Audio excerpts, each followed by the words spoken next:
Coming up tonight on VCU InSight. VCU police have new technology to keep an eye on what officers are doing.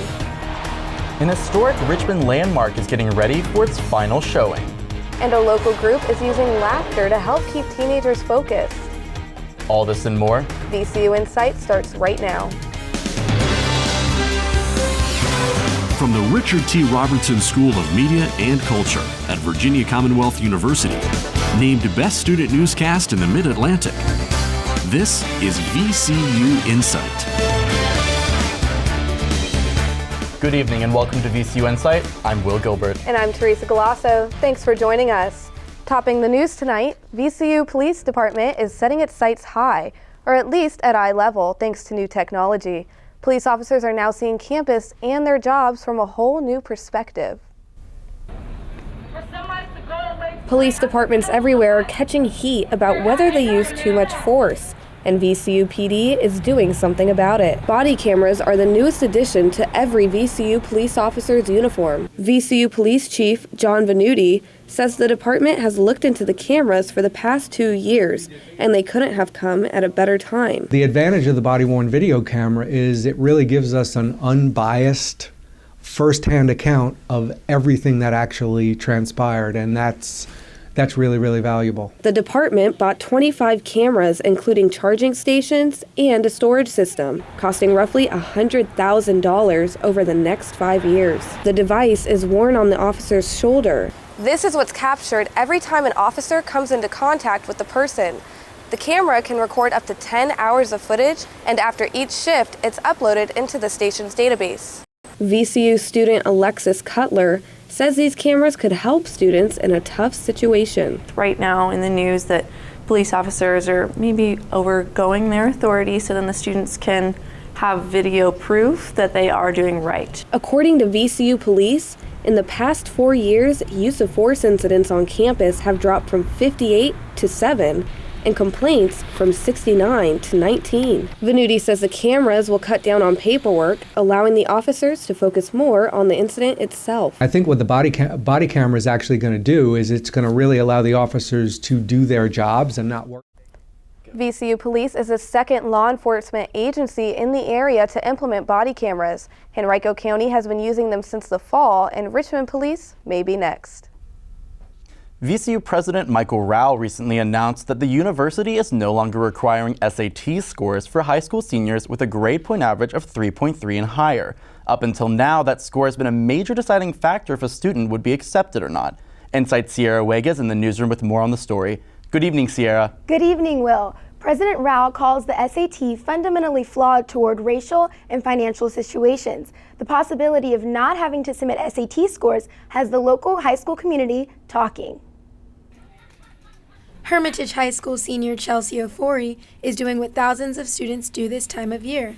She's applying for college. I've already applied a VCU, George Mason, and UVA, and those are my top choices. I've got into 2, still waiting on 1. She just learned about VCU's new SAT score decision and had mixed emotions. I'm hesitant because I felt it was unfair that the people who are applying now don't have to send in their SAT scores or don't have to take it. But she also sees how this could be a good thing. It will cause less stress on future seniors who do apply to VCU. So I like that. Seniors like Ofori, who applied early admission, had to submit their SAT scores, but seniors that are applying to VCU now may find that their SAT study book is no longer a necessity. Hermitage High School guidance counselor Renee Zando is still advising students to take the SAT. I would still encourage them to take it because of, I'd still say don't put all your eggs in one basket because it's not guaranteed admissions, it's just guaranteed that you don't have to submit the score. Ofori says that even with VCU's new policy about the test, she still would have taken it. To her, it's a rite of passage. I would have tried it out because that's part of senior year. Ofori says this decision is a step forward for VCU and is in favor of it. I think it's a good trend that they're starting, and if VCU can do it, I feel like any other school can do it.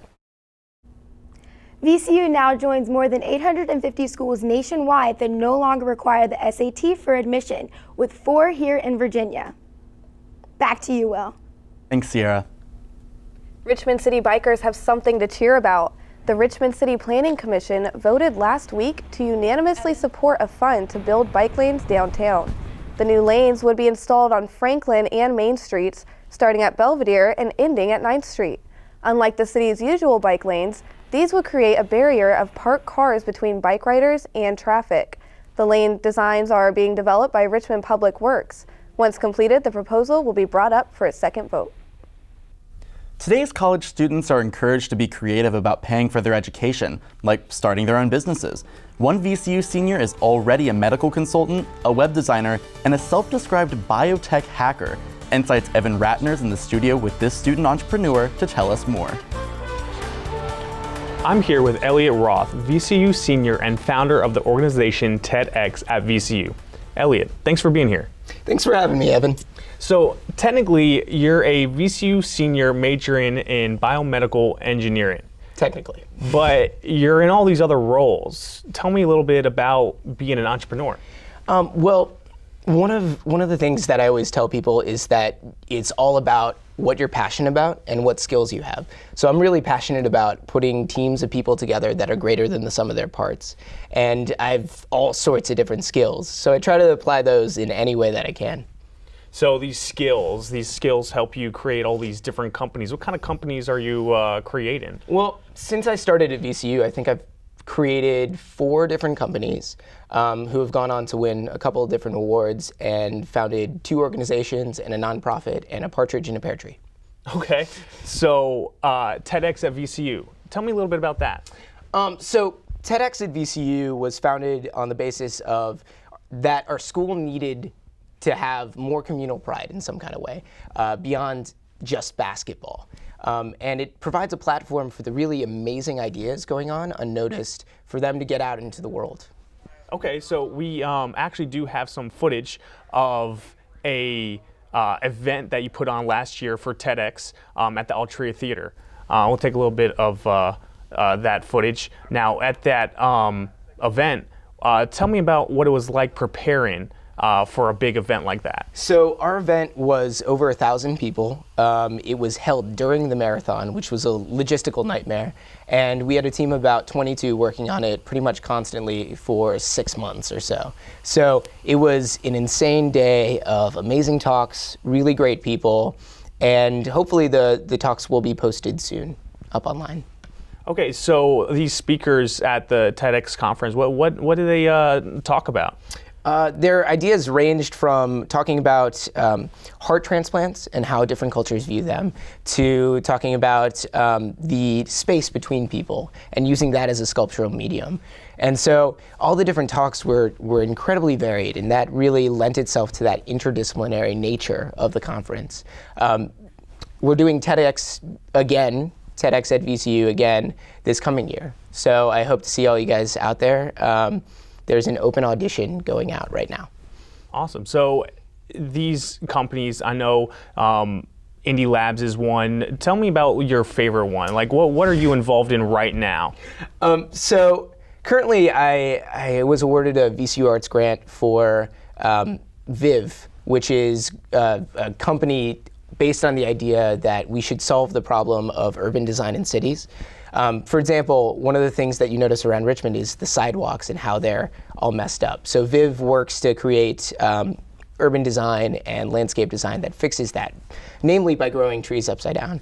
Another group that I'm involved in, the self-described biotech hacker, is Indie Lab, and that's a nonprofit science laboratory. So we're trying to provide open access to science for all. It's kind of like a gym for science. You pay a membership fee and you can go in and use the equipment. So after VCU, after you graduate, what do you think you're going to be getting into after all this stuff is behind you? I hope to start a biotech company. I hope to really help out the Richmond area by growing ideas and businesses here.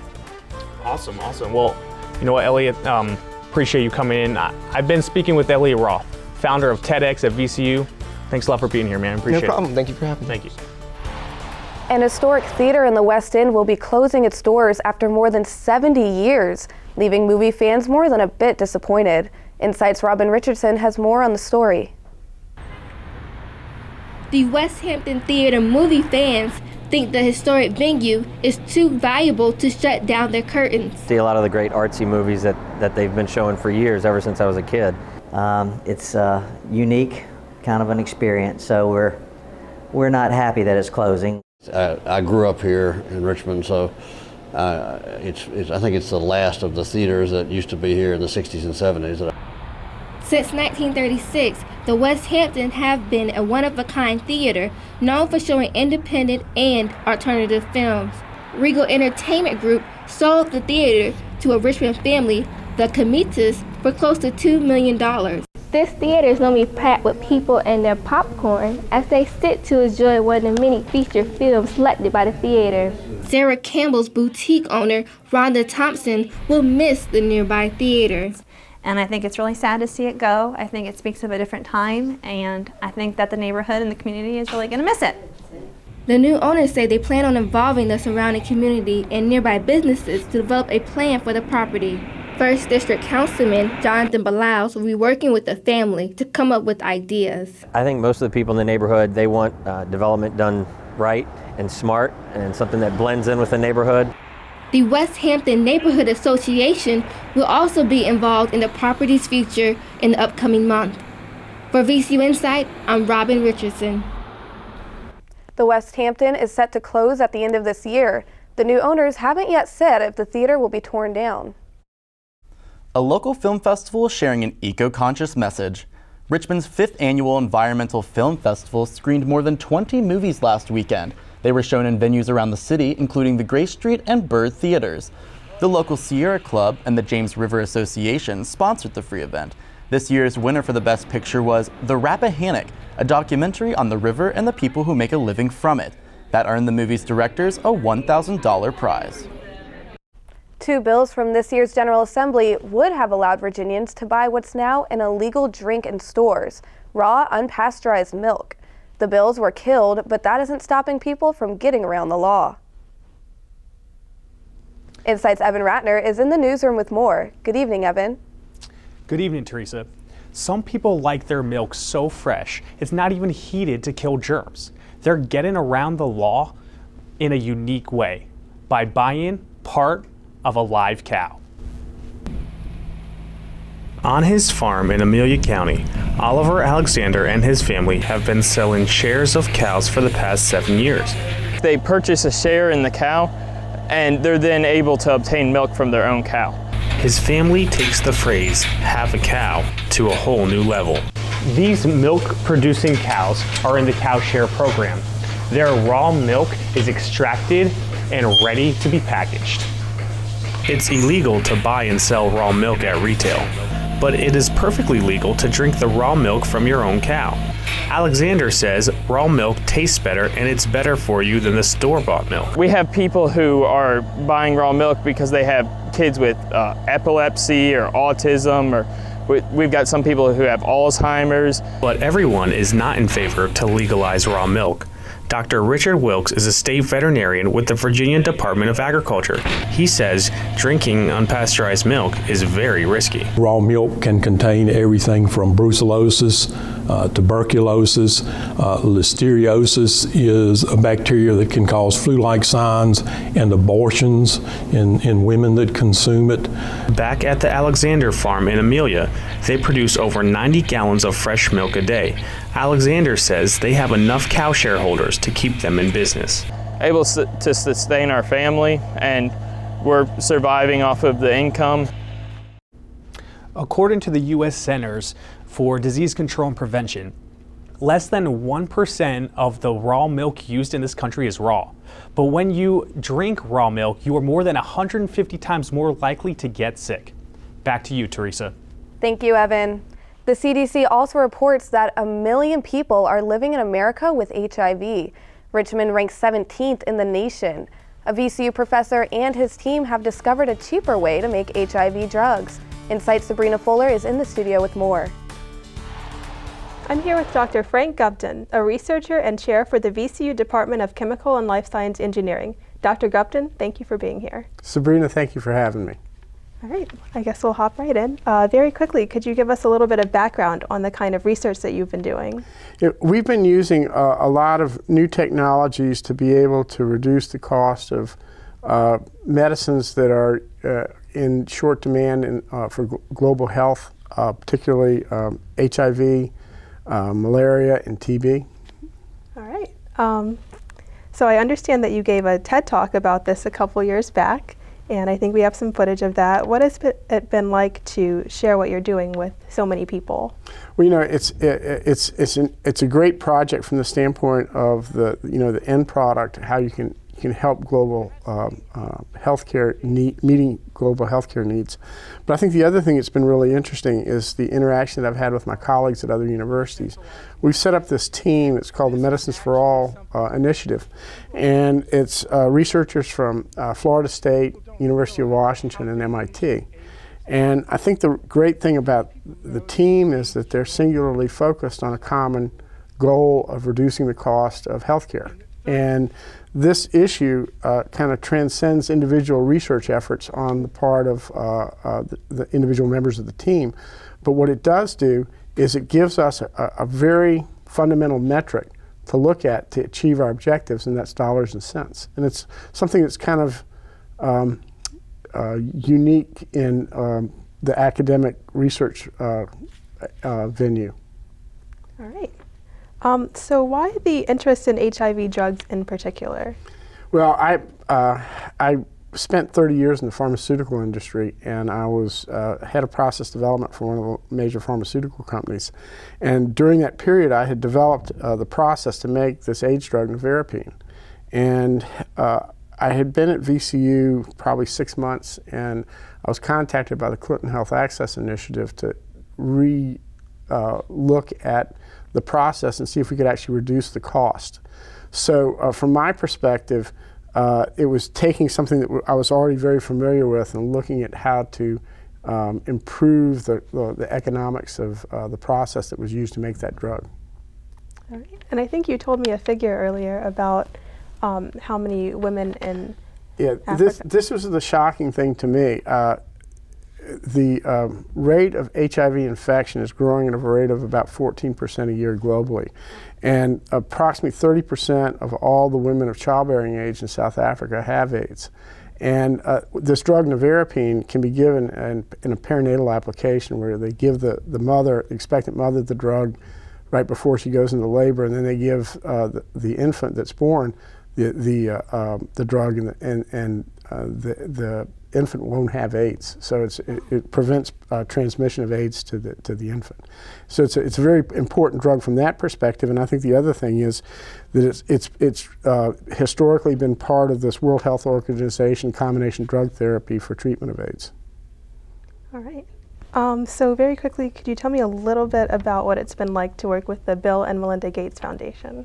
They're wonderful. I think that, the great thing about the Gates Foundation is they're really focused on translational research opportunities, which is a common theme of my research group. And the important thing that they want to do is to be a catalyst to affect change. And the work that we're doing, although it's applied to these drugs that are about global health care, we can use this as a platform to establish a more cost-effective way to make all drugs. All right. So thank you so much, Dr. Gupton. I've been speaking with Dr. Frank Gupton, Chair for the VCU Department of Chemical and Life Science Engineering. Doctor, thanks for being here. Thank you for having me. Chesterfield County has a rising high school female basketball star, and she's attracted top-name colleges from all over the nation to watch her play. InSight's Amaya Ray has more on this rising young athlete.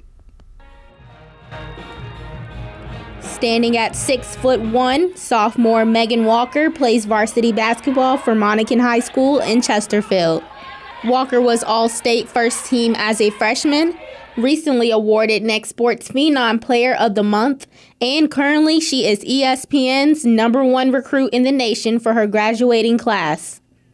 Monacan's head basketball coach Larry Starr says Walker amazes him. Just the physical ability she has is uncanny at that age, and I've never seen anybody that has that much ability at such a young age. There is a list of colleges attending Walker's games to view her in action. Notre Dame was here today, Maryland was here today too, Duke, UConn, Louisville, Virginia Tech, UVA, South Carolina, a lot of other schools. Walker plans to have the top 5 schools she likes picked out before the end of her junior year. Scouting a player as young as Walker is not unusual. Sources say that scouting can start as young as middle school. With all the national attention, she says she tries to stay focused. It doesn't really bother me. They're just there, but at the same time, I just play my game. Who's the college she'll play for? She hasn't decided yet. She says for now it's about being a 16-year-old basketball player. For VCU InSight, I'm Amaya Ray. Of the 25 students on ESPN's top sophomore recruit list, only 5 have committed to a school so far. It was all about giving kids smiles to uninsured kids in Richmond last Friday with some free dental care. VCU Pediatric Dentistry sponsored Give Kids a Smile Day. It was part of a national campaign by the American Dental Association that's expected to help 350,000 uninsured children this year. Here in Richmond, more than 200 kids got everything from checkups to fillings. Officials say it was one of the biggest turnouts yet. Imagine moving thousands of miles away from your home and family to study in an unfamiliar place. That's what international students experience each year. A program at VCU offers students a way to find a home away from home. InSight's Erica Rivas has more on the story. Meet couples David and Heather Wood and Hung and Tuye Win. This may look like a normal Sunday stroll in the park, but it's not, because these couples are practically strangers. Hung and his wife moved to Richmond from Vietnam in August so Hung could complete a 5-year PhD program at VCU. We came here with nothing. They met the Woods through the university's Friendship, Family, and Cultural Exchange program, also known as VCU for FACE. I thought that if a family accepted to do things with me, to participate in the program, they must be a good person. The program matches international students with families that have volunteered to open their homes and lives to them. Program coordinator Elizabeth Hyatt tells us it's not something new, but that this year it's being reorganized to have more structure and to better serve the students and volunteers. We want them to experience what American family life could potentially be. After being matched, families and students are asked to get together at least once a month. They can go to dinner, to baseball games, to festivals, or just a simple walk in the park. This is the first time the Woods have taken part of the program. Heather says she's happy with the match. I'm so glad that VCU has this program because it just makes it easy for us to meet people like this, that we otherwise, how would we meet them? While his wife doesn't speak much English, Hung agrees and says they're glad they got involved. Yes, of course, we're happy with that. So happy are the couples that they plan to continue sharing outings like this one for as long as they can. For VCU InSight, I'm Erica Rivas. Right now, there are almost 70 international students taking part in the program, and more than 50 Richmonders have offered to show them the city and American life. If you're interested in volunteering, go online or stop by the Global Education offices on the VCU campus. There's a new local website that helps connect missing pets with their owners. Richmond Animal Care and Control recently launched their new website where people can list their lost pets. By putting in the date the pet was lost and the type of pet into the search engine, the shelter database shows possible matches. The site also offers a place for those who have found a pet to list them online for free. City animal care officials say more than 100 pets are waiting to be adopted each day from their shelter. And finally tonight, a local comedy improv group is using jokes and laughs to give back to the community, to our young people. They're using comedy to help kids be more comfortable around others. InSight's Sabrina Fuller has more on the story. Richmond Comedy Sports is an improv theater at the Gold's Gym Plaza in Henrico County. 4 years ago, they started a middle school league following the success of their high school group. 8th grader Pierce Chansey was one of the kids who joined the league when it began. Before I came here, I was usually pretty expressive towards my friends, but when it came to like other people I didn't know or just like acting on stage in general, I pretty much would just fail. Right now, the kids are playing a game called I'm a Tree, which is an improv game designed to help build collaborative skills. The game, like others, help kids to build confidence while teaching them that it's okay to make mistakes. If Miley Cyrus were a piece of clothing, she'd be Miley Cyrus. With the success of the Middle School League, Director Christine Walters would like to focus on kids with attention deficit hyperactivity disorder, or ADHD. She herself has struggled with ADHD. I've found that improvisation really has helped me with my focus, and it's given me a place where I can feel an improved confidence. So I was inspired. The ADHD class started last month. Walters hopes that the new team will gain the same confidence that she did. It's electric. It's electric. And the parents say, that show is the best show ever. The kids are quickly learning that laughter can be a great medicine. For VCU InSight, I'm Sabrina Fuller. The middle school improv class meets every Friday afternoon at 4:30. Contact Richmond Comedy Sports for more information. That looks like it's a good time. It does look like a lot of fun. Yeah. And that's it for this edition of VCU InSight. Make sure to check out our website at vcu.edu. You can also follow us on Twitter, Instagram, and Facebook under VCU InSight. Contact us with any stories you'd like to see on our show. And if you missed it or you'd like to watch past shows, we're on YouTube under VCU InSight. Thanks for tuning in. I'm Teresa Galasso. And I'm Will Gilbert. We'll see you next time.